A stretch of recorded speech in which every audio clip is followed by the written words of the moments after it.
Happy Monday. Thank you for joining me for this week's Unlocking the Magic of Leadership. Now, this week we are looking at the third key, which is all about galvanizing your employees. And when we talk about galvanize is really creating that environment that allows your employees to perform their best by you being able to give respectful, professional, and effective feedback. And so diving into this key, we want to look at balancing autonomy and control. So what does that mean? When we think about autonomy is when individuals have the ability to make decisions without you, to move forward without you, to perform without having to ask you all of the things. Which, if you ask most leaders, that's what we want. We want to have days off to where nobody's bothering us. We want to be able to go on vacation and know that our team's got it. We want to be able to go to a week-long leadership training program and know that our team will absolutely have our back. Autonomy is where we give the space that allows them to do this. Now, as leaders, we also have a high need for control. We're responsible for the results that our team produces. And so finding that balance between autonomy and control and not letting either one get completely out of whack, really important and not always the easiest. And so when we're looking through how can we do that as leaders, because this one is on us. There's a lot of things that other people come in and they influence, but this one's on us, is how can we balance autonomy and control? The very first thing that we want to do is make sure that everybody knows what their roles are. It's one thing that Disney did really, really well. We would have a team, when I was a frontline manager, we would have a team of anywhere from 3 to 5 frontline managers. The largest team that I worked with, we had something like 20 frontline managers. It was a lot of people that were really wanting to do a good job. So had a lot of hungry, ambitious people. And as our leaders had to manage us, it helped if we knew what we were doing, if we knew what that expectation was. So we would have a leader that handled scheduling for all of the cast members. We would have a leader that handled all of training. We would have a leader that handled cast morale. We would have a leader that handled union issues.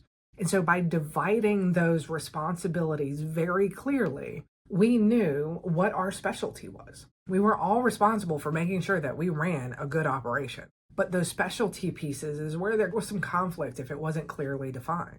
And so looking at your team, what is the thing that everybody needs to be doing?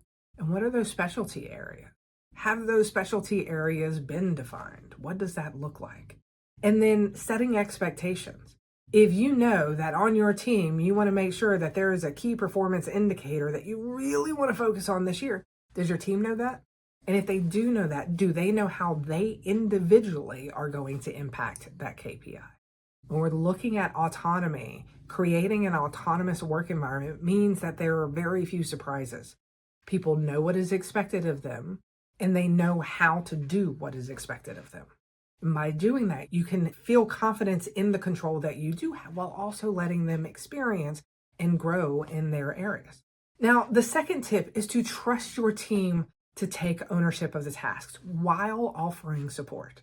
So when you're thinking through that, if, say, I was given schedules for the first time, scheduling at Disney was complicated, y'all. Like, it was complicated. It was a union environment. And if you got somebody's schedule wrong, if you had a good relationship with that cast member, it was just a headache. If you did not have a good relationship with that cast member, you could have been brought in front of the union. So you didn't want to mess it up. And when I first got scheduling, my leader gave it to me. He says, I have absolute faith that you can do this, but I would like to meet with you once a week to go over schedules for the first month. Then after that, we can reassess. So I knew when she wanted to meet with me, I hadn't done anything wrong. She just wanted to make sure and set me up for success. At the end of the first month, I was still struggling with it. So we continued meeting and having her review the schedules for another month. And then after that, it became every other week or as I had questions. And so being clear about trusting your team and also letting them know what is that support going to look like. So some of the people on your team, you can say, come to me if you have problems, and they will. Others, you need to be more specific with, I would like to meet with you once a week, once every 2 weeks. Some will ask for help, some will not.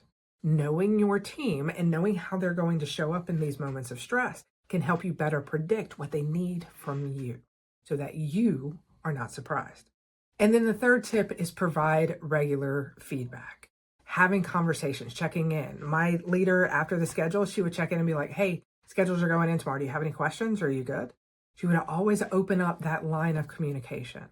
And then after I'd been doing it for about 3 months, she brought me in, sat me down, and we had an open and clear conversation about things that were working really well and things that she wanted me to improve upon. I had constant feedback. So when she needed to course correct me, I was going a little bit off course. It didn't feel overwhelming and painful. It was just a quick conversation. So many times we think that our job as leaders is to check the box. The reality is our job as leaders is to show our teams how to check the box. In doing this, creating an environment of autonomy while still having control over what it looks like, but not micromanaging it, allows you to free up space so that you can do what you need to focus on.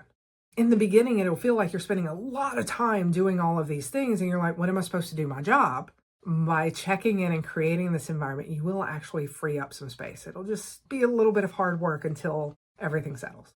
All right, this week, galvanizing your employees, balancing autonomy and control. And the way we do that is clearly defining roles and responsibilities to make sure you have clear expectations, trusting your team to take ownership of the task while offering support for them, and then providing regular feedback and keeping open lines of communication.